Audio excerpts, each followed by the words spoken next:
in 2022, the Santa Cruz River of southern Arizona ran red. Why did this happen? The Santa Cruz River, or Rio Santa Cruz, runs a crazy course from the U.S. into Mexico and back north across the border through Tucson. After decades of groundwater pumping, the river was dry. But today, it gets an inflow of water from a strange new source, and researchers wanted to study it. The research project was run by agencies including the University of Arizona and the USGS.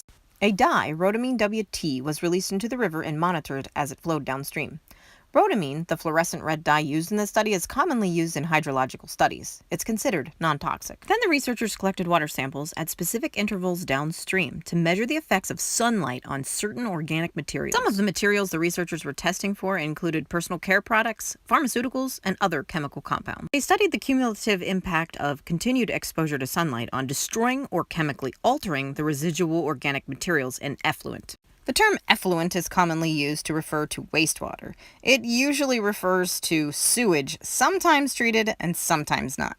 So what does this have to do with the Santa Cruz River? Well, remember how I said it practically ran dry, and today it does flow?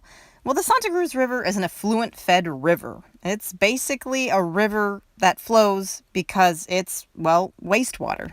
And in a time of dried up wetlands, rivers, and climate change, this isn't as uncommon of a practice as you might want to think. Neither is dyeing rivers colors for research. Take, for instance, the Gardon River in southern France. Scientists dumped sulforamine, a non-toxic, water-soluble fluorescent dye, into the river to study how the water flowed downstream, and it turned the river red there. And that's the story of why rivers turn red. Well, at least these rivers. There are some other reasons, some of them disturbing, why a water body might take on a red sheen. I recently talked about that in a video about Owens Lake. That's a really interesting story. It's a lake in California. If you haven't seen that video, definitely check that out. And I'll be talking about other reasons why rivers turn crazy colors from green to red, and why we might want to be concerned about these changes in waterway systems as we face climate change and changes to the ecosystems around us.